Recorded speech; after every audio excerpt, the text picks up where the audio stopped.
Сайн бацхан өрх мөндөс сонсогч нараа ингээд очосоо еврейтэй үл мэдэх подкастын маань дараагийн дугаарт USB Монгол компани захирал Буян Жаргал оролцож байна. Танд энэ өдрийн мэнд хүргэе. За та бүхэн ч гэсэн энэ өдрийн мэнд хүргэе. За та бас өөрийнхөө одоо яг ажиллаж байгаа компани талаар бас товч танилцуулаач. За тэгээ би хүсэж байна. За баярлалаа. Энэ подкастыг сонсож байгаа нийт сонсогчдоо өдрийн мэнд хүргэе. Бүгдийн ажил төрөл амжилттай сайхан явж байгаа гэж бодож байна. За намайг Буян Жаргал гэдэг ш Буян Жаргал. Одоо USB Монгол компани захирал хийж байгаа. Манай компани нь USB лаборатори гэдэг Японы компани хөрөнгө оруулалттай ийм компани. За Японоос аутсорсон, IT аутсорсингийн ажлыг одоо гүйцэтгээд 1 жил өнгөрөө 2 жил орчим болж байгаа ийм компани байна. За товчхондоо бол ийм. За миний өмнө нь бол би Косон загварын технологийн коллеж гээд өсвөр насны буюу 15-аас 15 настай хүүхдүүдийг элсүүлж байгаа 5 жилийн хугацаанд инженерийн дээд боловсруулалтыг ийм сургалтын байгууллагын ийм систем Монголд нэвтрүүлээд тус сургуулийн захирлыг 5 жилийн хугацаанд хийсэн байгаа. Тийм хүн байна. За. Анх ер нь та бас яаж мэргэжлээ сонгож исэн бэ? Тэгээд яг юу нөлөөлж исэн бэ? Хэн нөлөөлж исэн бэ?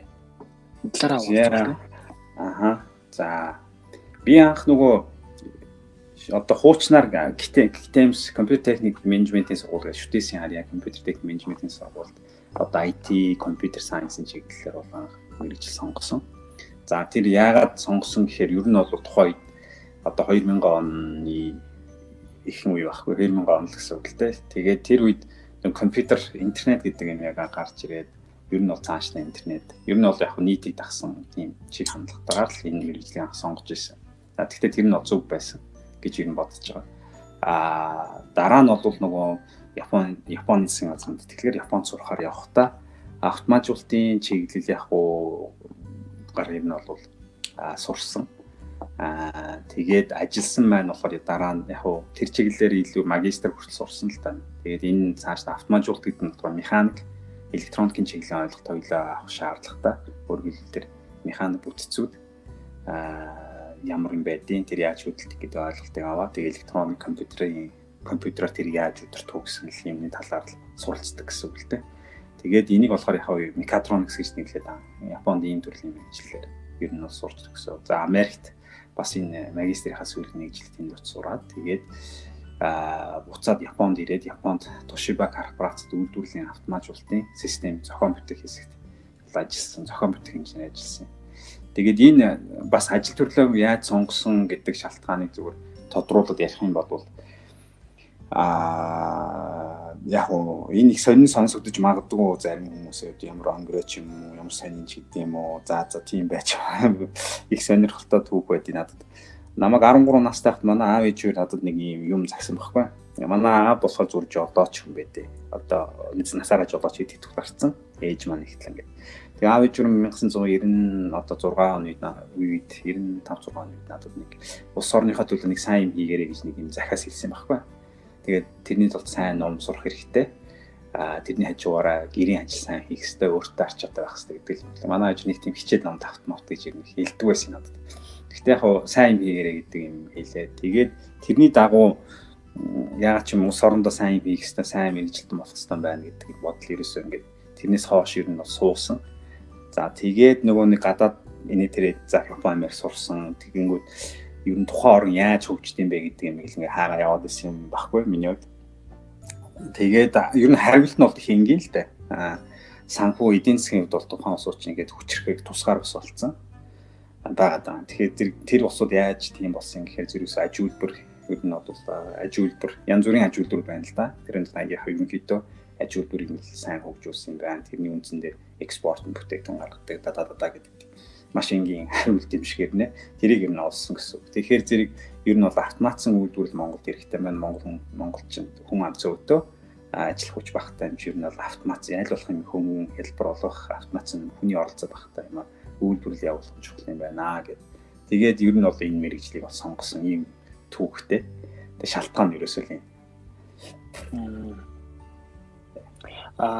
Түрүүн даасан нэг механик электроникийн инженер гэдэг мэргэжлийн нэг мехатроник гэдгийгүүд яагаад мехатроник гэсэн бэ гэдгийг бас нэг тайлбарлаж ирсэн тий. Нөгөө Японд тэрийг бас хуваалцах сонирхолтой баг тий. Мехатроникс гэдэг нэршил ер нь бол Япон инженеруудын зохиомд үг байхгүй. Мехатроникс гэдэг англи үг уусаа байхгүйсэн. Тэгээ 1970-аад оны үед нөгөө тухайд oil shock гэдэг газрын тосны нийлүүл багасаад тэг газрын тосны үнэ бол ингээд амар үнэтэй болсон тийм үе тохиосон байл л дээ. Тэгээд тэр үед Япон яг ингээд өсрөнгөө хөгжиж эхэлж ийсэн. Тэгэнгүүтээ Япон инженерүүд юу гэж хийсэн? Ер нь цаашдаа энэ газрын тосноос хамааралтай бус үйлдвэрлэл явуулах шаардлагатай байна гэдэг. Бүх юмыг ер нь бол цахилгаанаар ажилладаг. Тийм электроник рофтонд суурилсан үйлдвэрлэлийг бол нэвтрүүлнэ гэж шийдсэн юм байна. Тэгээ Япон ч нөгөө юутай атомын цахилгаан станцуудтай. Тэгэхээр үйлдвэрлэлийг цахилгаанаар хангахад заавалч газрын тос ямар ч үл хамааралтай байхгүй. Тэгэнгүүтээ за бүгднгийн тэр нэг цахилгаанаар ажилладаг үйлдвэрлэл явуулдаг тийм үйлдвэртэй автоматсан үйлдвэртэй болцгоо гэдэг ер нь бол үйлдвэрлэлийн роботуудыг бол нэлээд эрчимтэй хөгжүүлж ирсэн ийм түүхтэй. Тэр үедээ тэр механик гэдэг юм тустай байгаад электроник цахилгаан гэдэг юм тустай байсныг нь хоёуланг нэгтгэхэд за энийг нэгтгэхэд юм роботууд хийгээд тэгээд энэ мехатроникс суурилсан аж үйлдвэрийг хөгжүүлнэ гэдэг. Тэгээд мехатроникс гэдэг үгийг ер нь бол Япон инженерүүд зохиосон ийм түүхтэй юм л. Тэгээд энэ мэргэжил бол үүсээд хөгжөөд явсан гэсэн үг. Тийм түүхтэй. Сонгосон мэргэжлэрээ ингээд одоо ажиллаж байхад сайхан болон одоо хэцүү тал нь юу байдаг вэ? За сайхан ер нь инженер хүний сайхан юм чинь юу шүү дээ. Инженер хүн чинь шинэ асуудлыг шийдсэнийхээ дараа тэрийг хараад тэрийг бусдын асуудлыг ч юм уу эсвэл бусдын ажил төлөвлөлийг хөнгөвчлөөд юм бүтээх нүдэнд харагддаг гарт баригддаг ч юм уу тийм юм зохион бүтээх гэдгээр их гайхалтай мэргэжил юм. Тэгээд инженер хүмүүсийн хийдэг ажил би саяхан нэг ном уншсан. Тэгэнгүүт би жишээлбэл юу яадаг вэ? Одоо жишээлбэл мехатрониксын инженер болохоор ч юм би артерийн инженер болохоор гэдэг нэг юм одоо ялангуяа орчин үед болохоор нэг олон ийм мэргэжлийн хүмүүс хамтарч ажиллаж шинэ бүтээгдэхүүн, шинэ үйлчлэгээ, шинэ систем хөгжүүлдэг ийм болцсон. Тэгэнгүүтээ одоо манай IT-ийн, манай электроникийн, манай механикийн ингэж ярих нь бол их зохимжгүй болоод эхэлж байгаа юм л да. Энэ хүмүүсийг ерөнхийдөө инженер хүмүүс тэнцүү юу гэж нэрлээд байна вэ гэхээр ер нь бол дизайнерууд байгаа байхгүй. Дизайн хийн гэдэг нь нөгөө юм гоё ган хувцс хийн гэсэн утгатай үг биш. Бид нар энэ ах бас энэ дизайн гэдэг үгийг ер нь зөв орчуулах хэрэгтэй байна гэсэн юм Японд ч тэр яригдчихэж байгаа одоо. За тэгэнгүүт дизайн хийн гэдэг чинь ерөөсөө ингээд асуудлыг тодорхойлоод тэр асуудлыг хэрхэн шийдэх үү гэдэг шийдэл гаргаад тэгээд тэрийг яг нэг implementation буюу яг ингээд систем зохион бүтээгээд тэр асуудлыг шийддэг ийм хүмүүс юм байл л. Тэгэхээр инженерүүд гэдэг бол ер нь бол дизайнерууд асуудлыг шийддэг дизайнерууд гэж хэлж болохоор одоо ер нь тэгж хэлэх юм байл л тийм яг үндсэн үгийн утга. Тэгээд одоо жишээлбэл нэг энэ Apple гэдэг компанийг үүсгэн байгуулсан Steve Jobs гэдэг хүн бол ер нь бол дизайнер байгаа байхгүй. Мань хүн болохоор асуудлуудыг олж хараад цэгцлээд системчлээд за ингэ шийдэх юм байна. Ийм байвал яасан гэсэн шийдэл гаргадаг юм байна. Үнэн дээр тэр хүн бол нэгч код, бараг л код бичээгүй, бараг л тийм гагнур хийгээгүй, тийм хүн байгаа байхгүй. Гэтэл тэр чинь яг нэг суур инженерийн ойлголтуудыг авчаад тэрэн дээрээ суурлаа асуудлаа дизайн хийгээд асуудлуудыг ингээд тодорхойлол define буюу тодорхойлоод шалтгааныг нь олоод дахиад буцаа шалтгаанаас нь шийдлийг гаргаад тэгээд ингэ шийдэж болно гэсэн шийдлүүд гаргасан юм байгаа байхгүй. Тэгэхээр инженерүүд болохоор тэр шийдлийг гаргангуудаа тэрийгээ өөрөө яг ингээд систем зохион бүтээгээд тэгээд тэрийгээ operation буюу ингээд хөдөлгөж үзээд тэгээд ингээд асуудал шийддэг ийм шийдэл гаргадаг дизайнерууд гэж. Би нэг энд үеийг сонсож байгаа бүх одоо инженерийн чиглэлийн хүмүүс байвал бүгдээр өөрсдөө ер нь бол дизайнерууд дизайн хийдэг хүмүүс гэж бодож яваасаа гэж төгсмөр. Тэгээд яг энэгээр бол гайхалтай гэдэг нь хэлчихэ. За яг үндсэн одоо мехатрониксын тал дээр яг тулгымдсан асуудал гэдэг нь болохоор яг технологи гэхээс илүүтэйгээр ер нь за би Toshiba-д одоо 3 төсөл дээр ингээд ажилласан.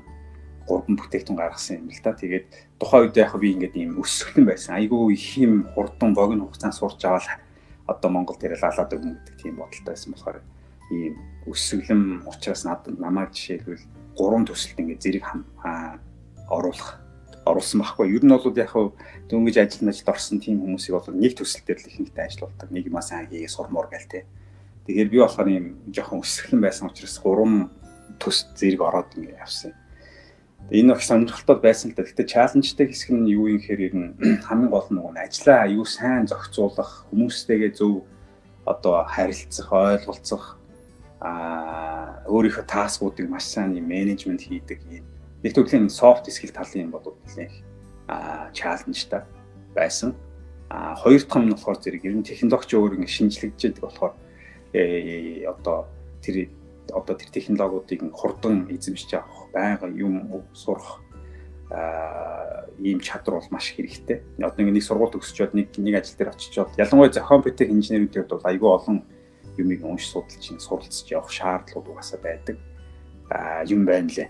Тэгэнгүүт яг Японы энэ компаниудын бас нууц нь яг юу юм болоо гэж бас тагнуул хийх зорилгоор орж байгаа шүү дээ тэр компани.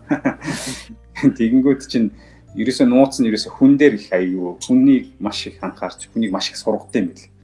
Ерөөсөө л ингээд байнга ингээд сургалтын болд ингээд албан тушаал байх болгонд нь тэр тогтсон сургалтууд ингээд байнга хийн. Тэр сургалтын том юм баазтай тэр нь аюу их байх. Тэр нь л ерөөсөө нууц юм бэл. Түүнээс ч одоо Япон хүн болохоор ингээд лаборатори руу ороод тэр компани байшин руу орчингуудаа одоо 3-4 гартаа болоод 2 толгойтой болоод ингээд яваад байдаг юм биш л юм байл. Тэгэнгүүт нь тэр хамгийн том юм нэг экосистемийг бүрдүүлж чаддаг. Тэр компани өөрөө тэр экосистемийг бүрдүүлэх гэдэг нь айгүй их чухал, айгүй сайн хүмүүсийг ажилд авдаг, сайн хүмүүсийг сургадаг. Тэр нөгөө ажил дээрээ ингээд сонирхолтой ийм төслүүд шин бүтээгдэхүүн хийх боломжоор хангадаг ч юм уу те. Судалгааны баазтай судалгааны ингээ хамгийн сүүлийн технологи судалгаанууд юм яаж аппликейшн болох вэ? Судалгааныхаа хэсэгтэйгээ хамтарч ажиллана гэдэг.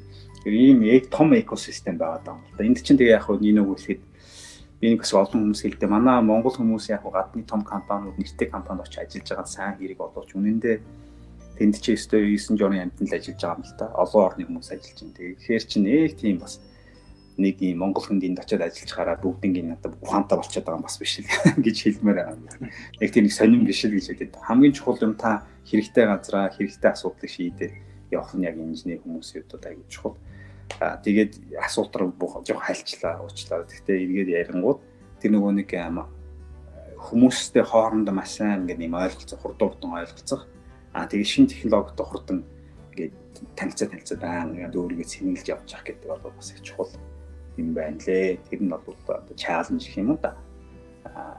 Их одоо хийхгүй болохгүй зүйлийн нэг хэсэг. Бас нөгөө талаас сонирхолтой чаленж хэрнээ сонирхолтой байсан хэсэг. Тэгвэл одоо яг энэ мэрэгчлэр ингээд ажиллахад яг нэг ийм уур чадрууд одоо ер нь шаардлагатай байд юм байна. Яг энэ уур чадруудыг эзэмшсэн байвал одоо энэ ажил дээр гараад яг энэ хэрэг болд юм байна гэвэл та ямар уур чадруудыг ер нь нэрлэх вэ?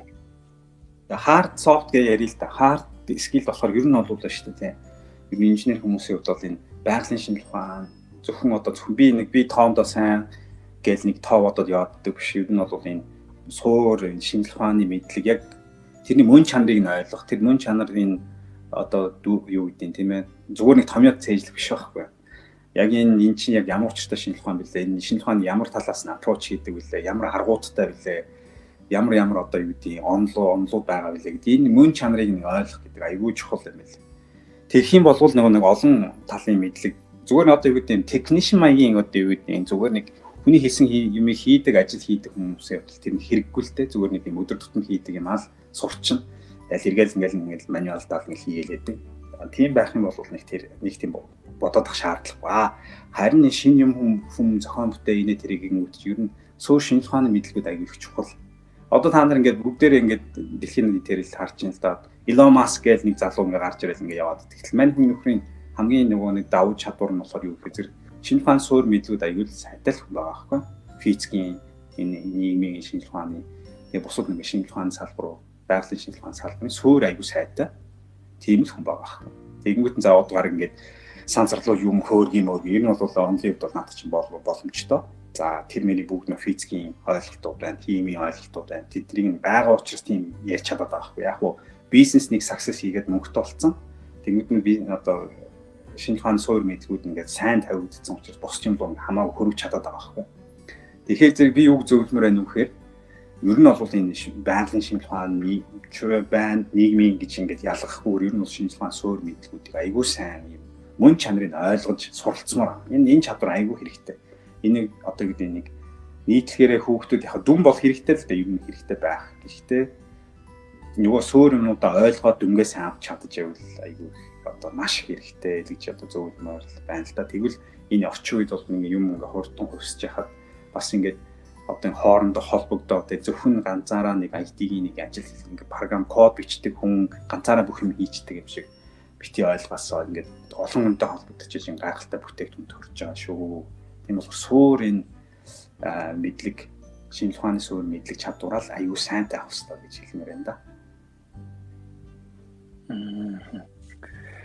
За тэгвэл одоо нэг мэрэгчлэрээ ажиллаж явах үед тулгардаг байсан одоо юм түгээмэл бэрхшээл гэвэл юу байдаг байсан бэ? Тэгээд тэр бэрхшээлүүдээс юу суралцсан бэ? Бэрхшээл гэхээр одоо яг ажил дээр чинь нөгөө нэг би дахиад нөгөө нэг юм давтаал хэлээд байна л да. Ер нь бол хамгийн чухал нь захны бүгээр хэлбэлүүд ерөөсөө юм юу гэдэг харилцах чадвар байгаа байхгүй. Тэгээ харилцааны чадвар гэдэг нь болохоор ерөөсөө яг хүмүүстэй харилцах чадвар ч юм байна. Тэр хүн багийнхнаагаа хурдан ойлголцох гэдэг аюул чухал. Тэгээд зөв үгээр ярилцах гэдэг одоо жишээлбэл хамгийн наазах юм. Зөв үгийг зөв үед нь хэлэх гэдэг юм уу те. Тэгээд энэ чадвар бол аюул чухал байгаа даа. Нөгөө хүн ойлгох, өөрийгөө ойлгуулах гэдэг. Тэгээ монголчууд нөгөө буруу хэзээ ойлгодог гэдэг юм. Тийм нэг юм. Тэр манжийн дардлын үед юм нөгөө ярьж байгаа юм ингээд хүн шууд ойлгуулахгүй маягаар буруу яриад нөгөө хүн монголчууд хооронд зөв ойлголцдог байсан юм шиг байна. Одоо бол тийх хэрэггүй аль болох хурдан ойлголцоод хурдан шийдвэр гаргаад хурдан урагшаа явах нэг чухал байгаа даа байхгүй. Тэгэхээр монгол хүмүүсийн хувьд бол нийт залуучуудын хувьд ялангуяа юм ярих, хурдан ойлголцох гэдэг юм. Хурдан урдан ингээд солилцох, ярилцах гэдэг аягүй чухал. Тэгээд бас нэг харилцааны анги чадвар гэдэг чинь ерөөсөө бас нэг чадвар. Асуудалтай харилцах чадвар гэдэг. Ингээд өөрт ингээд тулгамдсан байгаа асуудлаа ингээд зөв тодорхойлоо. За энэ асуудалд юунаас шалтгаалаа, яаж даван туулах уу гэдэг юм байна. Ингээд тэр асуудалтайгаа ингээд асуудлаа шийдэж явдаг. Асуудалтай харилцах чадвар, хүнтэй харилцах чадвар гэдэг нь бол айгүй маш чухал ер нь бол чадвар байгаа даа. Тэгээ одоо үйлчлүүлэгчтэй харилцах чадвар ч гэдэг юм тийм.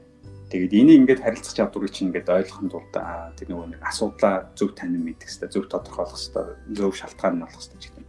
Энэ нь болохоор зүгээр habit болох хэрэгтэй. Habit буюу дадал зуршил болгочвол ер нь бусд нь бол тэгээд сая дурцсан суур шинжилгээ ухааны юмнуудаа суур чадвар чинь байх юм бол хөрвөө ингээд хурдан суралцаад явчих боломжтой. Тэгвэл нэг жишээ хуваалцъя. За миний одоо хамгийн одоо хүндэлж авдаг Япон инженер байгаа. Тэр Япон инженер нь болохоор одоо Япон болон Америкийн компаниудад яг одоо технологийн чиглэлээр топ болох эсвэл яг инженер байж ирсэн яг хүн менеж хийдэг менежер болоод явдаг гэсэн хоёр юм том зам байгаа даа. Тэгээ миний тэр нөт хүнд итгэж явдаг нь болохоор яг технологийн чиглэлээр топ болсон одоо менежер болсон менежер зэрэглэлийн хүн байхгүй. Тэр хүн намайг нэг удаа буян жаргалаа чи одоо айгүй их толгой сайтай маа гэж өгөөд хэлсэн. Тэрний шалтгаан нь болохоор одоо нэг ийм жишээ авах. Бодтой яг энэ тохиолдсон бодит жишээ бол биш. Нэг юм төстэй жишээ авахад одоо бид нэг уулзалт хийгээ байжгаад өдрийн цайны цаг болоод бидний уулзалт ингээд дуус болж байгаа байхгүй. Тэгэнгүүт уулзалт нь цагтаа багтахгүйгээр ингээд цагаасаа хайлах болж байгаа. Тэгэнгүүт за бүгдээр ингээд уулзалтаа ингээд төгсгийгээд ингэж. Тэгэнгүүт нөгөө нэг хүн маань юу гэж асуусан, надаас юу гэж асуусан гэхээр за буян жаргал өдрийн хоолой хамт идэх үү гэж асууж байгаа. Тэгэнгүүт энэ асуултын хариулт нь болохоор уг нь бол yes no гэж шууд хэлэх хэрэгтэй байхгүй. Яг ингээд уулзалт дуусч байгаа шүү дээ. Гэтэл би яасан гэхээр зэрэг юу гэж хариулсан гэхээр за өчигдөр орой би гэртээ хоол хийсэн. Тэр маань үлдсэн тэрнийг би бенто бокс гэж авч ирээд ингээд тавьсан байгаа. Би тэрийг халаагаад иднэ. Тийм болохоор одоо тантай хамт өдрийн хоол идэж чадахгүй нэ гэдэг ийм хариулт хэлж байгаа байхгүй. Тэгэхээр энэ хариулт болохоор зөвхөн тийм зохимжтой бус хариулт байна. Яагаад тэгэхээр нөгөө хүн маань нөгөө уулзалт маань цагтаа багтаагүй учраас өдрийн хоол идэнгээ тэр уулзалтан дээрээ тэр хоолыг хамт идчих хоол идэнгээ нөгөө яриагаа гүйцээчмээр байсан байгаа байхгүй. Тэгэл би тэр асуулт яагаад үнзгийг нөгөө бодохгүйгээр за өөрийнхөө нөгөө нэг хамт хоол идэж чадахгүй гэсэн excuse шалтгаан ингээд дурдсан байна. Тэгээ хэрвээ бид тэрэн дээр тэр хүн яагаад энэ нюанстэй асуулт ийм асуулт асуух болов гэдэг нюансыг гаргаж илүү сайн бодсон болвол одоо юу гэдэг те. За би тантай хамт ингээд очиж суучаад тэг буцаж ирээ бенто халаад идэж гэдэг юм уу. Тим гаргалгаанууд гаргах хэрэгтэйсэн байхгүй. Тэгтэл би болохоор зэрэг шууд нөгөө за шууд үгүй гэж хэлж чадахгүй дэ бантаад одоо ингээд бенто мента авчирсан гэдэг юм хэлсэн байгаа юм л да. Тэгэхээр эндээс ингээ харахад нэг талаар амар одоо толгой сайтай гэдэг ингээ өгөөдөж байгаа гэднэ. Нөгөө талаар нөгөө хүнтэйгээ ингээ зөв харилцах. Яагаад энэ хүн ийм асуулт асуух болов гэдэг ч юм уу те. Ийм имийг бодооч гэсэн ийм айгүй том ийм сургамж байсан. Тэгэхээр энэс хоошоо би бол нөгөө нэг энэ хүмүүс яагаад энэ асуулт асуу. Энэ юу гэсэн үг юм бол гэдэг нь ухаж яг тэр акшнс хоошоо юм бол ухаж боддог болсон байгаа юм л та. Тэгэхээр ажил дээр гараад ингээ явах хүмүүстэй ингээ зөв ойлголцох гэдэг зүйлс бол айгүй чухал юм аа гэсэн нэг юм жишээ юм байна. Тэгэхээр ажил дээр ер нь бол хамгийн чухал юм. Тэгээд тэр хүмүүстэй хоорондоо харилцах, асуудалтай харилцах. За бусд нь бол тэгэл суралцаад явчихна. Тэр шинэ тухайн суурь мэдлэг чадвар хамт юм асуудал гарах хурд урд суралцаад явах боломжтой гэж ер нь боддог.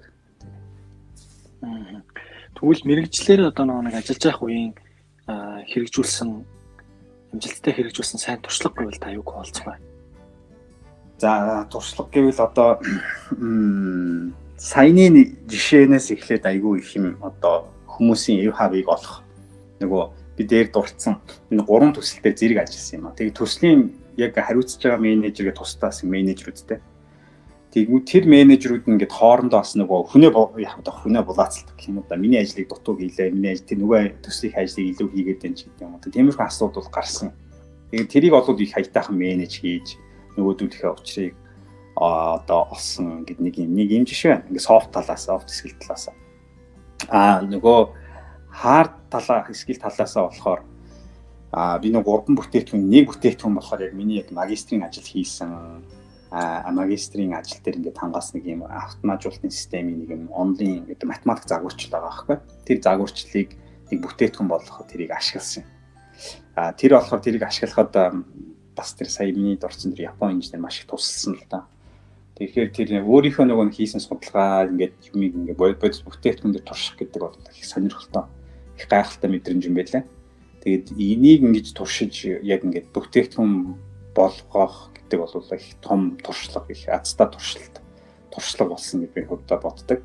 Одоо шинэ бүтээгдэхүүнүүд одоо шинэ тухайн шинэ ингээд одоо пейперүүд ч юм уу үйлдэлүүд ингээд гараад ингээд ийм байд юм, тийм байд юм ингээд янз янзын юм гарч байгаа хэрэг одоо ингээд нийгмийн салбарт ч гэсэн одоо ингээд нийгмийн шинжилгээ ухааны салбарт гарч байгаа тэр гарч байгаа одоо онлайн хэсгүүдийг жишээл авангуудаа яаж бүтээгдэхүүн болгох уу гэдэг юм хэсэг байгаа даахгүй. За одоо бүр одоо юу гэдэг одоо энэ коймо ингээд ярил л та. Тэнгүүд энэ юу гэдэг блокчейн гэж нэг ийм концепт байна. Ингэж одоо имплементашн буюу ингэж зохиож болох юм байна гэж нэг пейпер гаргах ингээд үйл ингээд гаргаад тавьчихгод тэрийг давангууд зэгдэг аппликейшн ингэж хийх юм байна. Энэ тэр хүмүүс шууд давангуудаа тэр хэрэглэж чадаад байгаа байхгүй. Энэ туршлага чинь айгүй чухал. Ялангуяа манай Монголд болохоор ийм чадвар жоохон дутмаг. Тэрний дутмаг байх хоёр шалтгаан байгаа. Нэг нь болохоор яалтч нэг англи хэлний бүрэн төгсмөд мэдлэг байхгүй. Англи хэл ер нь бүгдээр англи хэлтэй CV-н дээр бичдэг нэг ийм системтэй мэдлэг олж авах хэмжээний мэдлэг бас дутаад байна. Нэг үг хэлээд. Тэгэхээр зөв тэр мэдлэг олж авах хэрэгтэй. Тэгчих юм бол тэр нөгөө нэг олон одоо манайх ингээд нэг хин миний ярьсан яриа мараа бол их сонирн биш шүү дээ. Ингээд ихэд ингээд дэлхийн хамгийн ингээд супер дупер одоо хүмүүсийн судалсан судалгаануудыг олж хараад тэрийг яаж зарим нэг хэсгийн нэг аппликейшн болгох шинэ бүтээгдэхүүн гаргаж болох уу гэдэг нь шууд ашиглаа явах боломжтой юм зөндөө байгаа даа. Гэтэл яг тэр чадахгүй байна. Хоёрд болохоор зэрэг нэг юм боловсролын системд нь яг ийм төрлийн одоо юу гэдэг тийм туршилт одоо нэг туршлага олгох тийм бололцоо их баг байгаа даа жоохон харамсалтай байгаа даа. Тэр миний одоо туршлага гэвэл одоо тийм л юм байна да. Судалсан зүйлийг хамгийн сүүлд судалсан юм бүтээгдэхүүн болгох чадсан гэдэг л их сонирхолтой туршилт байсан. За хүмүүсийн учрыг олох гэдэг бол бас нэг сайн туршлага байсан юм бол да. Таас нөгөө нэг Toshiba-д ажиллаж исэн гэдэг тэгж ин тэ. Тэгэхээр тэнд ажиллаж исэн бас туршлагаасаа хуваалцах сонирхолтой баг. Би яг зүгээр нэг хүнээс дам сонссон. Японд яг нэг тэр Toshiba-д ажилласан анхны монгол хүн байсан ч гэдэг юм уу. Тэгэхээр энэ үнэн үү те? Энэ талаар бас хуваалцъя. Япон Toshiba корпорац өөрөө нөгөө юу айгүй том корпорац байсан гэх юм уу. Том корпорац л та. Яг хүмүүс болохоор зэрэг гэраахан бараан бүтээгдэхүүн инээ тэрэ гэдгээр нэг мэддэг баг. Тухайн үед болохоор атомын цахилгаан Японы бүх атомын цахилгаан станцыг ерөнхийдөө бүгдний хийдэг. Дэлхийд дээр нэг номер атомын цахилгаан станцтай байсан ч гэдэм үү. Түүнээс гадна нөгөө утас хийдэг, гар утас, смартфон хийж исэн, ТV хийж исэн, хагас дамжуулагч хийдэг мэддэг гэл. Айгүй олон салбартаа тэр бидний сайн мэддүү салбар бол жишээлбэл Японы нэг бүх дэд үтсийг хийдэг. Одоо жишээлбэл дэд үтс гэдэг нь болохоор зэрэг дэд үтсийн системүүд гэх юм уу да. Одоо бохир цэвэр усыг цэвэршүүлдэг байгууллагын бүх инфра системүүдийн компани бүтээгдэхүүнээр ингэ явж байдаг ч юм уу. Тэр нь Японд 3 том үйлдвэрлэгч байдیں۔ Toshiba, Hitachi, Mitsubishi гэсэн. Энэ 3 том одоо үйлдвэрлэгч хийж явдаг байхгүй. Энэ нь ерөөс Японд бүх инфраг ерөнхийдөө авч явдаг гэсэн. Тэгээ гадагшаа юм хийдэг. За тэгэнгүүт энэ дээр жишээлбэл энэ гуруулаа бас дотооддоо цэргийн зориулалттай бүтээгдэхүүн бас хийдэг байхгүй жишээ нь. Тэрийг жишээл хүмүүс нэг мэддэг үү? Цэргийн зориулалттай бүтээгдэхүүн бас хийн. Одоо радар энэ төр гэдэг антиментин ч гэдэг юм уу тийм юм хийдэг байхгүй дотоодынхаа зэвсэг төвчин зориулаад. Тэгэнгүүт тийм юм бол жишээлбэл би бол ойртохгүй ш бид нарыг бол оруулахгүй жишээ. Гадны хүн гэдэг. Тиймэрхүү юм байна. Тэгээд айгүй олон ийм орхон компаниудтай инээ тэрэг. Тэгэнгүүт яг миний одоо орж эхлэх үеэс эхлээд ингээд төв компанида гадны хүмүүсийг одоо нэлээд эрчимтэйгээр авч ирсэн үе байхгүй. Төв компани шүү. Төв компани дээр нь бол өмнө нь бол миний одоо судалснаар бол яг тийм зохион бүтээх хэсгээр нь одоо компанийн тодорхой хэмжээний core гэх юм уу да. Тэр хэсгээр нь Монгол хүмүүс ажиллаж байгаа юм байна лээ. Тэрийгээрээ би тийг анхудаа Монгол хүн болж орж ирсэн. Миний өмнө ч гэсэн тийм хүмүүс бол байгаа юм бэл. За тийм байна. За тэгээд ажиллахад одоо шинэ бүтээгдэхүүн нэтэрийг хэрч яг энэ бүгд том компаниудад байдаг зүйлтэй. Нөгөө зураг инээ тэрэ юу ч авч чаддгүй. Тэр нэг харамсалтай. Зураг мураг одоо гарч ороход одоо тийм бүх юм ингээд хяналтанд байдаг. Тэгээд яг гоё юм нь болохоор ингээд яг бид нар чинь бүтээгдэхүүн зохион бүтээх гэдэг нь болохоор сая өмнөх ярианд ч бас дуртлаад ингээд судалгааны хэсэг гэдэг байдаг байхгүй R&D хийдэг research and development гэдэг тэр хэсгүүдийн за ийм байна прототипыг гаргachингууд нь тэрийг нь аваад яг шинэ бүтээгдэхүүн хийх гэдэг хэсэг дээр бид нар тэрийг чинь аваад туршаад тестүүд хийгээд тэрийг ингээд бүтээгдэхүүн болгоод ингээд яг эцсийн үйлдвэрлэгч одоо юу гэдэг одоо mass production руу ингээд шилжүүлдэг байхгүй.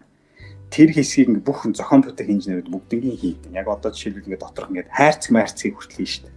Хайрцгийг ямар бүтцтэй яаж авах юм. Тэгээд 1 метрийн өндрөөс ингээд унгуул яах юм ингээл тэ бүх тестүүд бүгднийг бас хийдэг.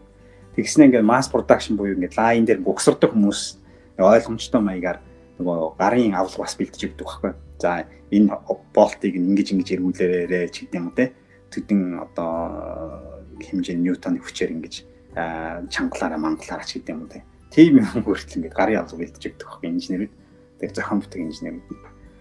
Тэр одоо маш их сонирхолтой тийм одоо туршлага гэх юм уу да.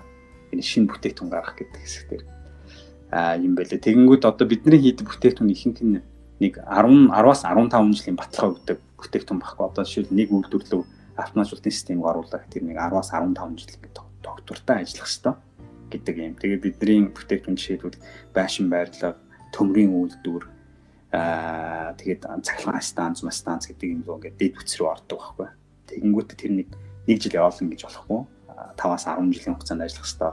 Тэгэнгүүт 5-аас 10 жилийн хугацаанд ажиллахад нөгөө нэг бүтээгдэхүүнд орсон эд ангиуд байхгүй. Эд ангиуд нь 5-аас 10 жилийн хугацааны сток буюу дагуулах байх хэвээр ханган нийлүүлэх байж ах хэвээр. Дор хаяж тэр яг адилхан size ингээд өөрчлөгдөж бүтээгдэхүүн тэр чигээр өөрчлөхгүй болохгүй болчихдог байхгүй. Тэр мэрийг жишээлбэл нэлээд бодолцож тэр нөгөө деталуудаа ингэ сонгодог. Детал ханган нийлүүлдэг компаниудаа ч гэсэн их нарийн шалгууд сонгодог. Тэрийг нь одоо яг зохион бүтээх инженерүүд бүгднийг ер нь бол сонгодог байхгүй. Тэр компаниудыг. Тэгэхээр их сонирхолтой тийм одоо ажлын байр гэх юм уу ажил энэ зохион бүтээх инженерийн болохоор энэ тэр consumer product одоо Apple гэдэг компани 6 сард одоо сүүлийн 6 сард нэг бүтээгдэхүүн гаргадаг болсон байна. Тэрнээс ялгаатай энэ чинь 10-аас 15 жилийн хугацаанд ингээд ашиглагдах бүтээгдэхүүн хийдэг болохоор нэлээд их нарийн бодолцохгүй болохгүй гэдэг нь одоо нэг онцлог юм уу да. За ер нь нэг карьерийг та бас юу гэж ойлгодог вэ? Нэг юм нийгэмд түгээмэл ойлголт бол байгаад байдаг. Гэхдээ таны хувьд бол карьерийг юу гэж ойлгодог вэ? Тэгээ бас төлөвлөдөг үү? Хэрвээ төлөвлөдөг бол хэдэн жилээр төлөвлөдөг вэ? За карьер болохоор миний бодлоор л да би нэг бас сургууль ингээд байгуулсан дээр төгсөгчийн загвар гэдэг нэг юм. Хүнд дэжтэй хамгийн чухал юм мөрөөд зорилго гэдэг юм айгүй чухал. Хүн мөрөөд зорилготой байвал яг тэрний үнэн байх юм бол хүнээс юм төвчээр ингээ гардаг ер нь. Тэр үнэн би одоо жишээлбэл одоо кинонд гардаг шүү дээ. Одоо хайртай хүн аврыг гэж нэг юм зорилготой байл явсаар агаал тэр нэг хайртай хүн авардаг шүү дээ. Тэгэхгүй ингээ замаас хэд хэдэн буудуулчаал нэг бол ингээ зориг өгөхлээ одоо би энэ хайртай хүн аврахаа боллоо. Эсвэл ус орноо дэлхийг аврахаа боллоо гэж явчихдаггүй шүү дээ.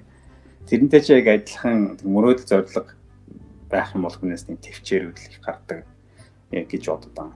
Тэгээд энэ тал дээр яг миний тэр бичсэн тоглоомын дүрм гэдэг номд их дэлгэрэнгүй байгаа л та. Тэрийг бас тэр номыг нь тэр нөгөө интерном эсвэл тэр M+ гэдэг энэ дээр цахим одоо хувилбар ч гэсэн байгаа. Тэгээд тэр карьер гэдэг нь болохоор зэрэг тэр нөгөө мөрөөдөл зорилготой хүрэх одоо нэг зам нь гэж бодоод байгаа байхгүй юу? Хүн мөрөөдөл зорилготой хүрэхийн тулд нэг зам баг. Айгүй олон зам байгаа. Одоо тэрний дунд хамгийн одоо өөр тохирно гэдэг нь болохоор хүний онцлог, хувь тавиланч гэдэг юм. Тэрэнд нь одоо юу гэдэг сонирхолд нь ингээд тохирсон зам байгаа даа. Одоо юм хийж, юм зохион бүтээх дуртай ч гэдэг юм. Эсвэл бүжиглэх дуртай ч юм уу те. Тэрнийгээрээ тэр өөрийнхөө хүрэх гээд байгаа тэр мөрөөдөл зорилготой хүрэх нэг зам гэж ойлгоод байна. Тэгэхээр ер нь бол нэг төрлийн юм зам байхгүй. За тэгэнгүүт энийг ер нь яаж төлөвлөх үү энэдэр гэдэг нь яг залуу байх үед нэг эсвэл өсвөр наснд болохоор ингээд хаагуур нь явах мэдхгүй ингээд айгүй бол би ч одоо ингээд нэг юм ярингуут нэгвэр нь явмаар юм шиг санагдана. Янз янзын зам байгаа юм шиг санагдана л та. Айгүй олон зам нэг мөрөөдөлтэй хүрэхийн тулд одоо гэдэг баян болъё гэдэг мөрөөдөө яхад за шууд coin аваад тусчий тэгвэл шууд баян болчих юм байна ч гэдэг юм. Эсвэл юу гэдэг юм те. Би биш одоо би ингээд зохион бүтээх IT-ийн чиглэлээр явж эсвэл би юу гэдэг сайлчин болож гэдэг юм те. Айгүй олон ийм зам байгаад ингээд хүний толгой эргэлдэг юм бол. Тэгэхээр тэрийг айгүй сонд эргэлзээгээ гаргахын тулд тэр өөрийнхөө авьяас билег баг гений төвшин ямар онцлогтой гэдгийг өөрийгөө зөв тодорхойлох гэдэг айгүй чухал. Тэгмүү тэр нь тодорхойлоход нэг тийм бас хэцүү зүйл биш. Тэр миний тэр номд 34 авьяас билег уншаал тайлбар ингээ өөрийгөө жоохон ханчаал аав ээжээс асуучих хэрэгтэй. Хүний аав ээж гэдэг чинь нөгөө нэг бид нар чинь ингээ төрхөөс эхлээд хамт байсан хамгийн ойрхон байгаа. Бидний хамгийн их онцлог юмнуудыг ажиж идэг хамгийн юм ажсан байх хэрэгтэй баг. Хамгийн бидний талаар хамгийн их мэдээлэлтэй хүмүүс нь тэр хүмүүс аа. Тэгэхээр тэр хүмүүсээс асуу, багш нараас асуух хэрэгтэй. Тэгээ одоо ойрхон байгаа найз нөхдөсөө ч юм тийм үү те. Хамаатан саднаас ч гэсэн асууж болно шүү дээ. Зөвлөмж аваад өөрийгөө зөв тодорхойлох гэдэг бол аюу нэг номерын чухал зүйл гэж бодож байна. За төлөвлөдөг үү гэдэг асуултан дээр энэ яг Японд очиод манай нэг Косэн технологи коллежийн нэг багш бид нараар ингээд үхэх хүртэлх юугаа ингээд графика зураг гэж байгаа. Тим график гаргуулж ирсэн. Тэгээд тухайн үед нөгөө Монгол хүний дундаж наслч нэг юм эрэгтэй хүний дундаж нас нь за 55 байлуу 60 орчим байсан баг. Тэгээ би нэг 60 хүрээл за бүхнэ гэл ингээд тэмдэглэж байгаа байхгүй 60 хүрээл бүхэн гээд за тэгэнгүүт нь 27 хүртэл ингээд том компанид ингээд ажилд орно. За 30 хүрээд ингээд гэрэлхэн ч гэдэг юм уу дата гэдэг ингээд ерөнхийдөө биччихээ. Тэгээ 60 хүрээл за бүхнэ гээд ингээд тэмдэглэсэн байхгүй. Гэсэн чи манай багш хүү буян жаргал чи одоо 60 нас хүрээд үхээд тахтай яд юм бэ? Чи одоо ядаж Японд ирсэн энэ юм гайгүй одоо ингээд юм эргэл ахуу сайн хөгцсөн юм орон дэр чинь ядаж 70 хүртэлх амьдралаа төлөвлөлтөө гэдэг ингээд юм тоглоом болгоо хэлж ийсэн. Тэгэхээр ер нь бол тэр тийм төлөвлөлтийг ингээд тэр зурагч гэсэн одоо байдаг л та бид тэрийг байн хадгалдаг. За одоо яг тэр юуныхаа дагуу ер нь одоо нэлээд явж байгаа.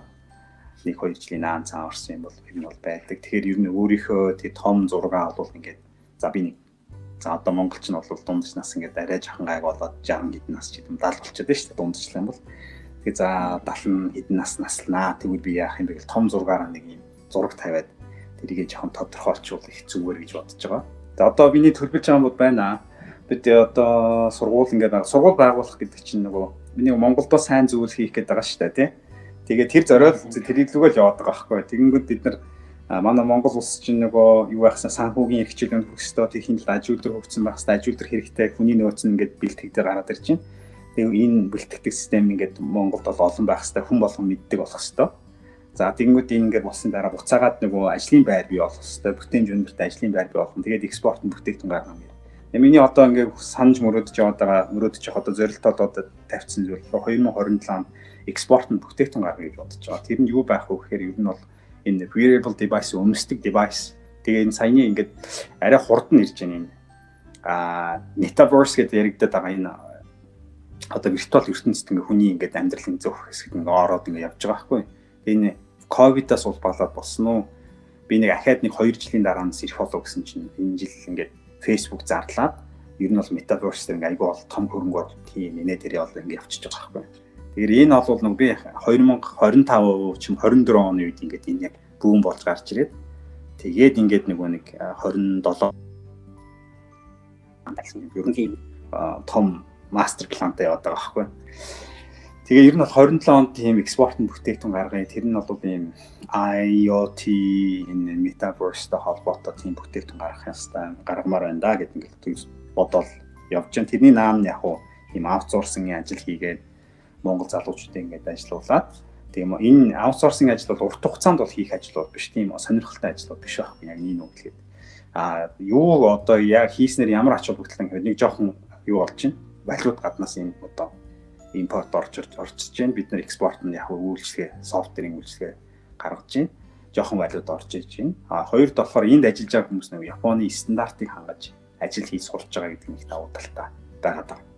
Тэр энэ төлөвлөж байгаа юм бол нэг тийм одоо 5 жилээр ч юм 10 жилээр л харж байна. Нөгөө нэг Ready Player Number 1 гэдэг нэг кинон дээр яг тэр VR юу гардаг шүү дээ. Тэгээ ер нь Facebook бас тэн дээр нөгөө нэг хөрөнгө оруулаад тэр кинонд хөрөнгө оруулсан гэж сонсогдож байсан. Тэгээл тэрнээс хойш бас яг тэр Metaverse нөгөө хойдолд нь туршаадсан. Тэгээд ер нь нөгөө хүмүүс реакшн өндөртэй байсан болохоор энэ юу хэрэгтэй юм байна гэд тэгээд ковид ч гэсэндээ яг шаардлагатай байна гэдэг юм бас батлаад өгч шиг л боллоо л доо. Тэгээ энэ яг нөгөө энэ үгэлээд нэг юм сургалтын байгууллагууд шүү дээ. Жишээлбэл нөгөө ялангуяа технишн бэлддэг тийм хэсэгтэр болохоор энэ виртуалаар одоо жонгоц жолооддаг хүмүүсийн хувьд ч гэсэн тийм виртуалаар ингэж тийм тренинг хийдэг, сургалтын тийм юмнууд бол өмнө явж исэн юм. Ер нь бол явж байсан. Гэхдээ ингээд нэг юм бүүн болох хэмжээнд бол ирээгүй байсан байхгүй. Тэгээд одоо сургалтын байгууллага тийм байдаг. Америкийн нэг бүр одоо намайг 2000 оны 2010 оны үед ингээд тийм cyborg гэдэг нэг тархинд нь чип суулгаад ингээд нэг тренинг хийдэг. Яг ингээд Америкийн цэргүүдийг тэгж бэлддэг гэсэн тийм юмнууд угаас тийм яг боддог туршилтууд 2010 биш 2010 оны ихээр юм байна. Ер нь бол яригдчихсэн байхгүй. Яригдаал туршилтууд нь хийгдэж явж байсан. Тэгэнгүүтээ энэ бол ингээд аюу ингээд бүүн болоод илүү хүчтэй болоод энэ ковид бол нэлээд их тийм хүч имсэн пуш хийсэн тийм одоо юу болчихлоо л да. Тэгэхээр энэ тэрэн дээр л одоо энэ давалгаан дээр бид нар нэг юм хоцрохгүй байх юмсан гэсэн тийм бодлоо. Одоо жишээлбэл нэг хамгийн анхны аппликейшн гэдэг App Store-ын app гарангууд энэ дэр аппликейшн хиймсэн хүмүүс нэлээд хоцсон байхгүй бас. За дараагийнх нь болохоор энэ утас гаргал смартфон гаргангууд access хийсэн хүмүүс бас нэлээд хоцсон байхгүй. Тэгэхээр одоо бид нар Metaverse дээр одоо юу гэдэг нь тэр одоо ядаж нэг тийм аватар хийдэг тийм хэсгээр нь ордог ч юм тий. Эсвэл нэг юм гар зүгдэг одоо девайсууд дээр юм шиг гар ч юм биеинд нь зүгдэг девайсууд дээр нь орвол их зүгээр санагдаад байгаа надад бас. За тэгээд мэдээж тэр IoT-тэй холбоотой яг энэ интерфейсүүд нэгэд өөрчлөгдөнгүүд ажлын байран дээр их нэг бүх интерфейсүүд бүгд өөрчлөгдөн л та. Би яг 2 жилийн өмнөөс энэ смартфон бол байхгүй болно гэж ер нь бодож исэн. Энийг хүмүүс ч гэсэн ярьж лээсэн л энэ смартфон бол утахгүй ингээл байхгүй болно. Энэ дээрээ гэдэг. 5G одоо ингэ хүч авчих юм бол айгүй их гоё бол бүх туршилт мөрчтэй хийчихсэн хэлбэр болох байх. Би харж байна. Харьцангуй бас нэг манайх одоо технологийн хөгжлийн хувьд бол бас хурдцтай явж байгаа болов гэж хараад байна шүү дээ. 2009 онд ч нь бол ингээд хүн болгоно л уцтай байсангүй шүү дээ. Тэгэд чи одоо интернет Wi-Fi гэдэг зүйл одоо баг сайн ойлгодгүй. Тэгэл Pentium 1 гинтер гэл 2 3 гэл явж исэн. Гэтэл одоо бол ингээд бүр ерөөсөө хэрэглээний түвшинд бүр очичлаа шүү дээ. Тэгээ ер нь бол баг авахгүй л хамтлахад шүү дээ. Тий, энэ дэлхийн нийтээрээ тийм байна. Одоо та нар их үеийн жоох юу гэдэг юм дээ, нэг энийг сонсож байгаа хүмүүс нэг юм өдөрт нэг юм дэлхийн мэдээж юм CNN, BBC мэдээлэл тэгэнгүүт Африк гэдэг хэсэг ингэ байдаг. Африк дахь стартапууд, Африк дахь одоо ийм технологийн шийдэл мэдлэг. Тэгэхээр Африкийн улс орон хүртэл бүр ингэ энэ утасны нэг юм хэрэглээний хуваар аюу хурдцтай өсөж байна. Тэрний цагуулсан бүтээгдэхүүн үйлчлэгэнд аюу хурдцтай хөгжиж байгаа. Бид нар Африкийн нэг юм юу гэдээ одоо эртний хүмүүс юм шиг санаад байдаг. Гэтэл тэр чинь бүр амар хурдцтай хөгжиж байгаа байхгүй. Энэ дээр хамгийн их тоглолт хийгээд ингээ тэрийг аль хэдийн олон харцсан улс болох хятад байхгүй. Хятад Африкуудыг бол аль хэдийн ингээ алхан дээр ингээ оруулаад эдгээр ингээ хурдан хөгжиж байгаа нэтрийг харцсан баг. Амар том зах зээл бас хүмүүс нэг юм fresh ингээ нөгөө бид нэр одоо хэр нэг юм эртний хүмүүс гэдэг байл. Одоо бол Африк тийм биш шүү дээ. Бүгд амар хурдцаас өөрчлөгдөж байгаа. Тэгээд яг Африкийг хамгийн хоцрогдол гэж хоцрогдмол гэж би тэг ганцаар гэж бодож иж магадгүй байх. Гэхдээ ийм bias байдаг шүү дээ. Нэг Африкийн үтэн заа нэг нөгөө омог аймгаар л явж яддаг хүмүүс байгаа даа гэж бодоод ирсэн чинь одоо л тийм биш болоод эхэлж байгаа. Тэр дэлхий яг ингээ маасаараа аюу юм хурцтай ингээд хөгжиж өөрчлөгдөж байгаа. Тэрэн донд яг Монгол тэр нөгөө нэг хөл алхаа явж байгаа. Тэр нь бол хоцрохгүй хөл алхаж явж байгаа л гэж би бодож байгаа. За тэгвэл нэг та ажлын туршлагаасаа суулцаач. Анх ажлын гараагаа хаанаас эхлүүлж исэн бэ? Энэ талаар хаваалцвал тээ. Ажлын гараа Toshiba яг албан ёсны ажлын гараа бол Toshiba-гаас эхэлсэн. Toshiba компани тэр зохион бүтээх инженер. Тэгээд оюутан байх үедээ нөгөө янз янзын гэх юм уу ажил хийж үтсэн гэх юм уу. Тэр нь болохоор гадаад худалдааны менежер гэдэг эмнэлгийн тоног төхөөрөмжийг ингээд худалдаг компани гадаад худалдааг хариуцсан менежер, туслах менежер гэдэг. Тийм ажил хийж илаа. Тэгээд Японд гэрийн багш хийж исэн. Япон хүүхдэд математик, байгалийн шинжил, тэгээд англи хэл гэсэн юм бас зааж исэн. Тэгээд яг үндсэн ажил болохоор яг Toshiba-гаас эхэлсэн дээ. Ажлын гараа гэх юм. Тэгвэл одоо нөгөө нэг энэ чиглэлээр одоо сонирхож байгаа, эсвэл одоо сурж байгаа, дөнгөж төгсөж байгаа, ажил дээр гарч байгаа ингээд залуучуудад хандаад та ямар зөвлөгөө өгөх вэ? Юу юу анхаараа гэж хэлэх вэ?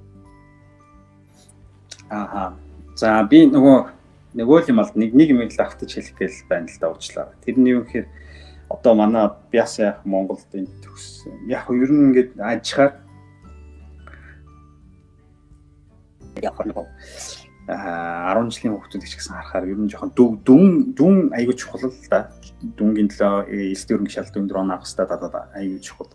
Тэрийг бол үүсэхгүй. Гэхдээ сурж байгаа юмныхаа мөн чанарыг нь ойлгомоор байгаа байхгүй. Мөн чанар энэ физикийн энэ үзэгдлийн энэ одоо тэр багшид сургууль буруу өгөөд ингээд дуусчвал одоо тэгэл дуусаа л да. Боловсрол болохгүй, боловсролын систем болохгүй, ном болохгүй байна. Хөтөлбөр болохгүй байна гэвэл тэгэл дуусаа. Тэгээд юу ч ярих боломжгүй. Гэхдээ нөгөө хүн чинь миний бодлоор хүн байж тээ дэлхий дээр яах гэж ирдэг вэ гэхээр нөгөө танин мэдхийн тулд ирсэн гэж боддог байхгүй. За одоо нар ягаа мандтын, бороо ягаад ортын ч гэдэг юм уу те. Би ягаад ингээд гомдоод байгаа юм. Би ягаад баярлаад байгаа ч гэдэг юм уу те. Ер нь энэ компьютер яаж бүтсэн бол гэдэг л те. Тэгээд энэ танин мэд процесс ч ерөөсөө тэг уг нь бол тэр сургууль дээр зааж байгаа юмс эхлээд байгаа байхгүй. Тэрэн дээр яг суур айгүй уг нь бол хэрэгтэй юм заагаад байгаа. Гэхдээ хүргэж байгаа арга барил нөгөө хүлээж авч байгаа одоо байдал нь гэдэг юм одоо оновчтой бус гэх юм уу та. Тийм байгаа болохоор нөгөө нэг тал нь уудах нь аль хоёр тал нь уудах болсон юм да. Тэгмүүд нь уг нь бол зааж байгаа юм ингэ сурчвал ингээд энэ сурж байгаа юмны мөн чанарыг ойлгох гэдэг айгүй чухал байна. Яг одоо ер нь математикийн суур энэ чинь яа математик гэж юу юм бэ гэл суур нь тэ зүгээр нэмж хас үрч байх. 4 аргын тоо тэгэл бусад нэг математик операторууд ингээд ингэх биш байхгүй. Яг цаана яагаад энэ үүссэн юм бэ? Тэрний яагаад хэрэгтэй юм бол ч гэдэг юм те. Ер нь энийг яагаад би сурах хэрэгтэй юм бэ ч гэдэг юм. Энийг яагаад гэдэг асуултуудыг их тавиад тэр мөн чанарыг ойлгох, тэрийг танин мэдэх гэдэг юм одоо маш сайн хиймээр. Тэгэх юм бол энэ аягүй том өрсөлдөх чадвар болох гэдэг байгаа байхгүй ирээдүйд.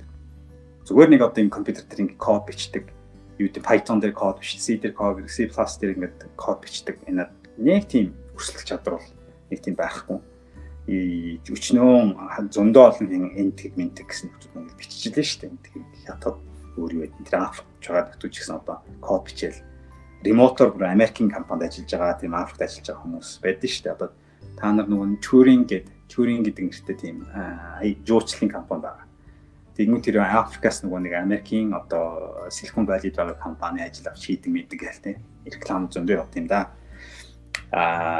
Тийм байгаа даа. Тэр чинь яг тийм өрсөлдөх чадвар нэг тийм тэн дээр зүгээр нэг скиллтэй нэг төрлийн скилл бол тийм өрсөлдөх чадвар бол. Ялангуяа манай монголчууд ч их цөөхөн хүмүүс хүн ам цөөхтэй учраас бүгд амар юм чадвартай байх хэвээр, хөрвөх чадвар байх хэвээр юм high level байх хэвээр байхгүй.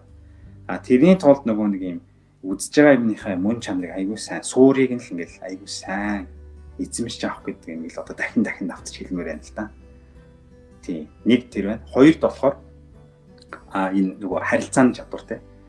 Хүмүүстэй болон асуудалтайгаа харилцах чадвар. Тэрийг олон талаас нь хардаг чадвар гэдэг маяг чухал байна. Гуравт нь бол яалтч үгээр гадаад хэлний мэдлэг байна л да. Гадаад хэлийг сайн эзэмшмээр байна. Тэгээд энэ гадаад хэлтэй холбогдлолтоор нэрээ би Тэмээ гэдэг аппликейшн бас одоо хийж гаргасан байгаа. Тэмээ гэдэг нэртэй. Та бүхэн нөгөө App Store, Play Store-оос очоод тийм Тэмээ гэдэг нэртэй. TEME гэдэг нэртэй. Тэмээ app гэдэг. Тэмээ app гэх хаан бол хараад ирэндээ. Тэгээ энэ ямар учиртай гэхээр би яг олон ийм англитэй холбогдолтой аппликейшн энэ тэрийг харсан. Онлайнаар ингээд Facebook-ийн нэг ийм групп онлайнаар хичээл заадаг хүмүүсийг харахаар ийм цөм гэдэг хичээл заагаад байгаа байхгүй. Тэгэхээр энийг жоохон судлаад шийдхийг зорьсон гэсэн. Тэгээд ин хурдан ингээд ин хоёр хэлтэн болцоомор аа. Монголчууд хоёр хэлтэй, монгол англи хэлтэй болмоор байгаа байхгүй. Тэрний тулд энэ апыг уг нь бол зохион бүтээсэн гаргасан гэсэн. Тэгээд энэний гол point нь болохоор нэг хэлийг сурчвал хоёр дахь хэлийг сурахад хялбар байдаг гэдэг тийм. Тэр point байхгүй. Тэгэнгүүт монгол хэлийг эхлээ сайн сурах гэж байгаа. Монгол хэлийг системтэй сайн сурцгаая. Тэгэх юм бол англи хэлийг сурахад хялбар болох хэрэгтэй гэдэг энэ төр point байна. Монгол хэлээ сайн эзэн. За тэгээд яг энэ судалгаа байна. Ер нь бол хэлийг сурахад нэг нас бол нэг тийм айхтар нөлөө бол байхгүй гэдэг судалгаа гарцсан байна. 19 оны тэр Harvard, MIT, Boston гэх сургууль.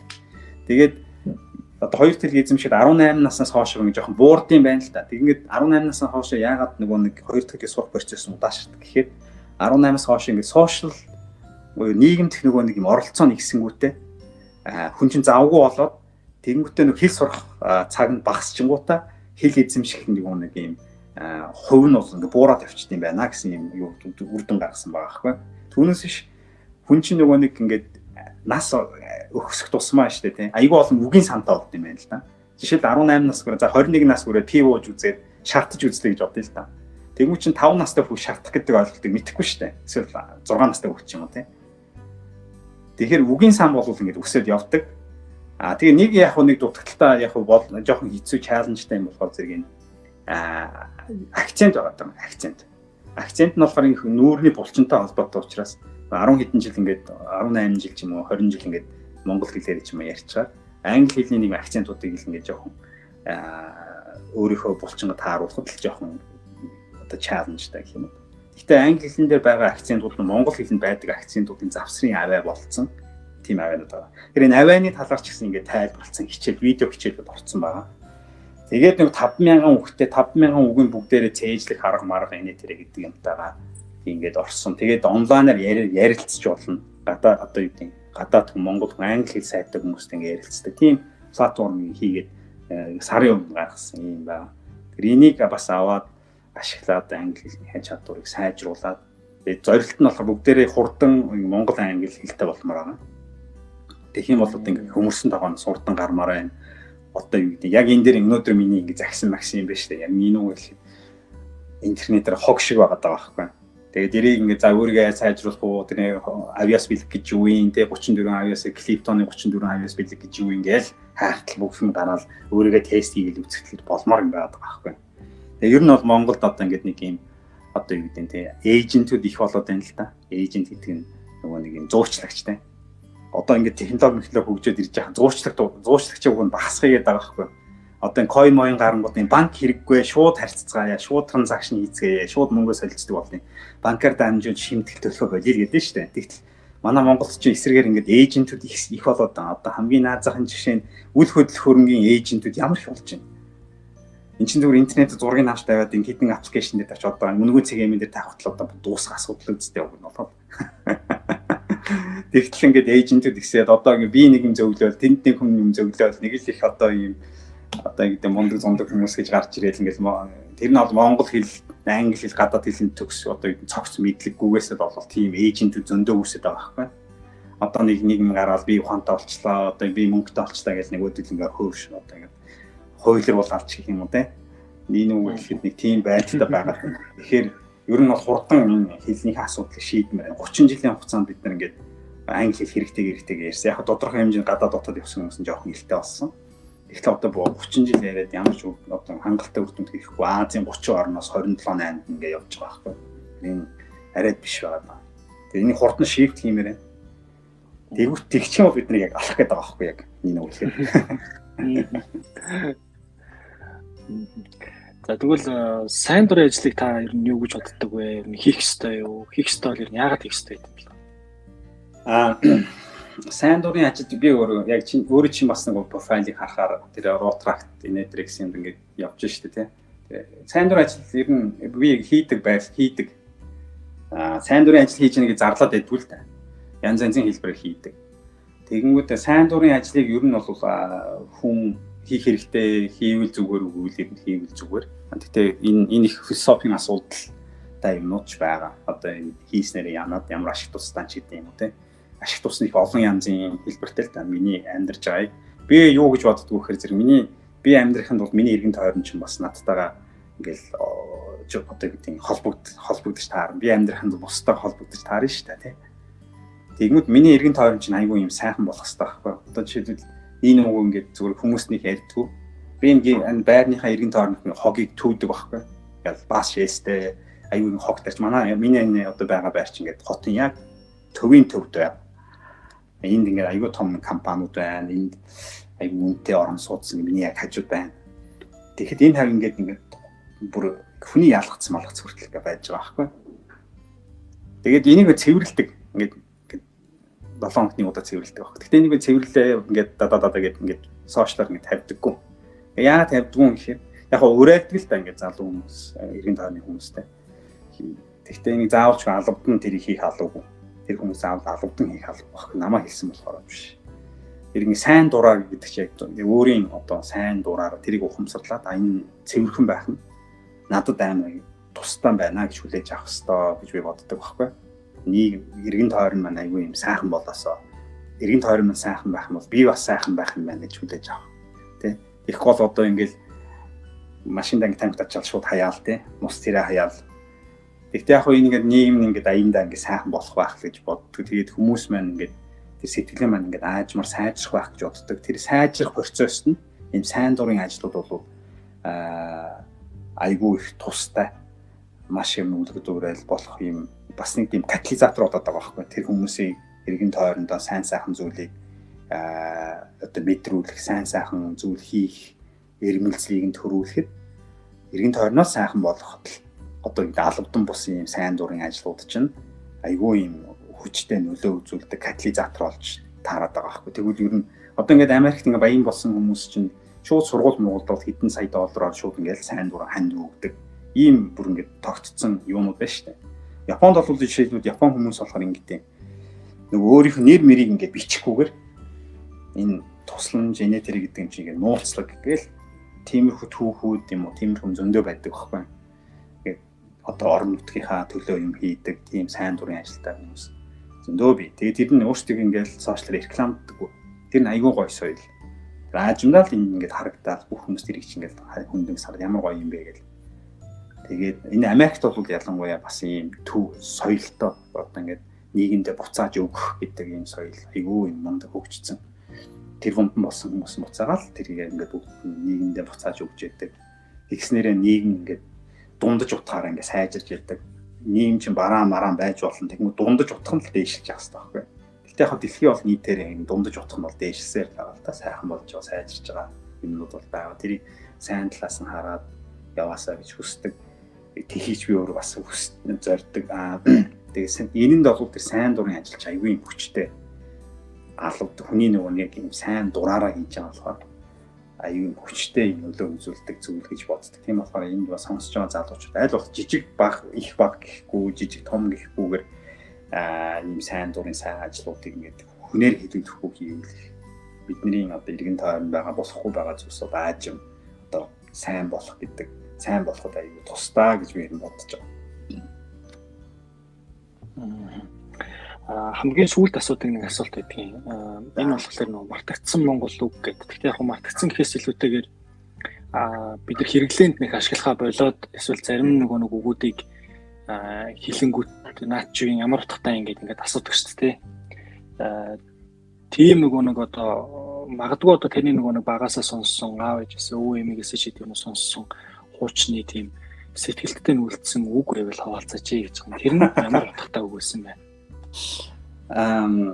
Юу штэ би нөгөө Увс аймгийн Улаан төрж өссөн мах. Одоо ингэхээр нөгөө юу манайч одоо бас нэг юм сонин үзэгдэл байгаа юм л да.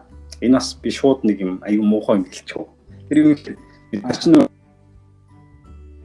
сафаг юм шиг байна. Тэр одоо тэр нөгөө нэг тэр нутаг ус манай тэрэ гэдэг ингээд юм овг аймгийн жалгад овны гэж ярьдаг тийм юм одоо хүрнэ ингээд бүр 21-нд дэлхийн ертөнц ингээд шал өөр тийшээ яваад ялангуяа ковидтэй холбоор өөр тийшээ явах гэсээр адил өнөөдөр хүртэл манай Монгол тэр яс овг гэсэн юм яриа сууж байгаа бас их өрөвдөлтөй харамсмаар санагдаж байгаа юм л да. Гэхдээ нэг юм хэлэх хүний төрж өссөн нутаг гэдэг бол айгүй бас чухал. Тэгээд энэтэй холбогдлоо нэг сонирхолтой түүх ярьчих. Самдж ажиллахад өдөр тутамдаа бол бид нар чинь за би нэрээд хэлэх бол юу нь ялгаагүй адилхан япон хэлээр яриад нүүр царайн ч гэсэн их ялгаагүй ингээд адилхан гэж боддог байсан. Тэгээд бид нар тэгээд Фужисан гэдэг одоо айгүй өндөр уулан дээр ингээд хамтдаа ингээд авирын чих юм алхсан юм. Тэгээд дээшээ явах тусмаа би болохоор аим цаваас хэрэглэн болсон байхгүй. Яагаад тэгэхээр яг одоо төрсөн нутагт очиж байгаа юм шиг юм өндөрлөг газар одоо Ус аймаг бол тийм өндөрлөг газар шүү дээ. Тэгэнгүүт дээшээ явах тусмаа би бол ингээд цаваас ингээд агаар нь сэрэгжээл сэрүүхэн болоод айгүй гоё болоо. Би уламл ингээд цаваас хэрэглэн болоо явсан. Тэгтэл нэг Япон хүмүүс маань хүчлөөрөгчийн дутагдлалд ороод толгоонуудад үлдсэн байхгүй. Эрэндээс би тэр хүртэл бол адилхан юм байна гэж боддог байснаа. Энэ яг тэр акшнд болохоор миний бие махбод чи шал өөр юм байна. Миний энэ одоо ДНЭ гэдэг чи шал өөр юм байна тийм ээ. Ген гэдэг бол өөр юм байна гэдэг анх мэдэрсэн тэр акшн байсан.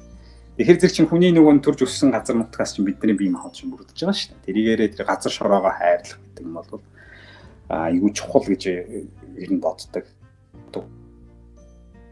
Хүндэтгэлтэй хандах гэх байгаль дэлхийд хүндэтгэлтэй хандах гэдэг бол айгүй одоо юм чухал. Тэгээд одоо тэр яагаад энийг ярьж байгаа нөхөр зэрэг манай тэр нэг баруун одоо тийшээ чинь нэг аялга ихтэй. Аялга ихтэй шүү дээ. Аялга нутгийн аялга ихтэй. Японд ч гэсэн одоо хэр нутгийн аялга амар ихтэй. Америк ч гэсэн нутгийн аялга гэх юм уу та. Энэ диалектууд ингээд айгүй ихтэй шүү дээ бас. Тэгэл монголчууд нөгөө нэхээр баруун аймгийн хүмүүсийг жоохон шоглох гэдэг тэр нь жоохон тийм дуртай биш чинь бас гайхалтай соёл байхгүй. Тэр газар нутгаас гарсан. Хүн төрөлхтний бас тийм соёл. Тэгээд энэтэй холбогдлолтойгоор нөгөө нэг үг гэх юм уу та. Хошин нэг юм үг байдیں۔ Хошин сонирхолтой хэрнээ энэ их надад их бас их сонирхолтой. Яг энэ саяны миний хэлсэн ойлголтыг өгөх ингээд бас юм гайхалтай соёл юм байна да гэдэг. Одоо нэг гоо гэдэг зүгээр сонирхолтой үг шүү заяа. Гоо гэдэг үг байдаг шүү дээ. Гоо сайхан ч гэдэг юм уу? Гоо зүг гэдэг нэг үг байдаг да. Тэгээ гоо гэдэг үг биш дээ. Ямар утгатай бэ гэж бодож байгаа байхгүй. Тэр манад миний төрж өссөн. Жишээ нь гоогоор явах гэдэг үг байдаг байхгүй. Гоогоор явах. Гоогоор явах гэдэг нь юу гэсэн утгатай юм? Чигээр явах гэсэн утгатай байхгүй. Чигээр явах. Тэгэхээр энэ гоо зүү гэдэг чинь юм чиг ийм тэгш сайхан ийм цэгцтэй чигтэй байна гэсэн юм утгатай үг байгаад байгаа юм л да. Бас нэг үг болохоор одоо бичгэн гэдэг үү. Бичгэн гэдэг үг жишээлбэл тэнд ашиглагддаг байхгүй одоо баруун Монгол гэх юм уу да манай тэнд бичгэн гэдэг үг жижигхэн тахгүй. Тэгэхээр энэ хүнээс шиг Монгол хэл бичил гэдэг үг үүссэн ийм түүхтэй бас нэг юм хэл судлаач хүмүүсээс сонсч байсан. Бичил гэдэг үг. Бичил гэдэг юм жижигхэн гэсэн утгатай шүү дээ. тэгээд зэрэг тийм энийг ярьж байгаа нөхөр ийм гайхалтай ингээд бас Монголын бас нэг ийм соёл гэх юм уу та юм гэдэг талаас нь олж хараасаа би саяхан бас иймэрхүү асуудлууд ингээд манай сая сошиал өөрөөс асуугаа юу манай бас ийм нийт нөлөө бүхий хүмүүсийн нутаг ийм топ жовны юм бити иймэрхүү асуудал бити хөөцөлтөөсөө л гэж бодоод за ийм гайхалтай энийг болохоор гайхалтай соёл гэдэг талаас нь тайлбарлахыг зорилоо. Тэгээд мартагдсан үг гэх юм уу одоо үгийн юм гайхалтай ийм одоо утга санааг л одоо тайлбарлахыг зорилоо доо. Боо гэдэг юм. Тийм байна. Маш сонирхолтой хоёр үг хуваалцлаа. Ёстой нөгөө нэг нэр утга нь юу юм болоо гэж огт бодож байгаагүй юм байна те. Тэгээд өнөөдрийн дугаарт маань USB Монгол компани захирал буян жаргал оролцлоо. Тэгээд цаг цаваа гаргаад өөрийн мэдлэг туршлагаа хуваалцсан танд маш их баярлалаа. Тэгээд сонсогч нар маань механик, электроникийн инженерээр одоо сурах гэж байгаа, эсвэл энэ чиглэлээр сурж байгаа, эсвэл төгсөж байгаа ажил дээр гарч байгаа бол энэ дугаарыг сонссон бол лайк, шеэр бусад хүмүүстээ хийгээрэй гэж хүсэж байна. Тэгээд эцсийн хэсгийг одоо бас танд үлдээ. Тэгээд магадгүй нөгөө нэг энийг хэлээг үлдээч үдээ гэсэн зүйлээ бол суулцж болно шүү. За нэгдүгээр та намайг энэ дугаартаа урьж оролцуулсанд маш их баярлалаа. Тэгээд энэ подкастаар дамжуулаад бас Монголынхаа гайхалтай залуучуудтай бас ингээд учрах байх гэж бодож байна. За тэд нарт одоо сонсогч нартаа жоохон ч гэсэн одоо хэрэг болохоор зүйл ярьсан байгаасаа яхийг олзоорлоо. Тэгээд эцэст нэг одоо юу гэдэг зарын чанартай гэх юм уу өнөөдөр миний ярьсан зүйлийг ингээд нэгтгэхэд олон залуучуудад хүрэх зорилгоор бичсэн миний нэг ном байгаа. Тэр тоглоомын дүрм гэдэг нэртэй ном. Энийг ялангуяа би өсвөр насных нь хэрвээ намайг өсвөр нас 17 18 настай байхад энэ ном надад байсан болоосоо гэж би хөвдө боддог байхгүй. Тэгвэл би арай илүү нөгөө нэг овоо муугараа болох байсан юм болов уу гэж юм боддیں۔ Тэгэхээр зэрэг тийм зорилгоор бичсэн ном байгаа. Энийг залуучууд маань тэр цахим хувилбараа бол M+ гэдэг цахим хувилбараар авч болж байна. Интернет хийлмэлээр байж болж байна. Энийг авч уншаасаа гэдэг юм хүсмээр байна. За хоёрд нь болохоор зэрэг би дээр дурдсан нөгөө Тэмээ гэдэг аппликейшнийг бол яг цогт тэр хэл сурахад бол монгол хэлийг маш сайн зэгцтэй. Уг нь бол хуучин монгол хэлний хичээлүүд тийм гоё зэгцтэй системчлэгддэг байсан. Тэр маань жоохон алдагдсан байгаа даа одоо. Тэр хөтөлбөрийг харахаар тэр энэ монгол хэлийг маш сайн системчлээд монгол хэлээ сайн эзэмшээ. Тэрэн дээрээ тулгуурлаад тэр англи хэл бусад гадаад хэлийг сурах. Тэшин ба. Энийг бол бас л тэр нөгөө нэг юм залуучууд хурдан эзэмшүүлээд тэгээд бүгдээр ингээ яг одоо юу гэдэг би тийм нэг хараал мараал юм нэг хэрэглэж чаддгүй юм л да. Тэгтээ хаа одоо яг бид нэг алаад өгөх гэдэг нэг одоо зарим нэг хүмүүс шууд яах гээд байна гэдэг. Тэгэхээр бидний хувьд болохоор яг ингээ дэлхийд яг ингээ өрсөлдөх тийм хэмжээнд очих. Тийм одоо залуу үндэсний хувьд тийм ээ. Манай монголчууд их залуу шүү дээ. Насаар их залуу хүмүүс ихтэй. Тэгэхээр энэ залуучууд нь хурдан юм хүмүүсийн тогооноосоо гараад дэлхийн оюуны санд хурдан нэвтрээд ингээд өөрсдийгөө улам задлаад аюул их өрсөлдөх чадвартай байцаагаад явахыг одоо өсч чинь тэр нь яалтч байна гадаад хэлний мэдлэг аюул чухал болчиход байна. Тэр энэний тулд хийсэн юм аппликейшн ба энийг бүгдээрээ татаж аваад хэрэглээрээ гэж хүсмээр байна. Тэгээ Тэмээ гэдэг аппликейшн байгаа. За дахиад одоо талархал илэрхийлье.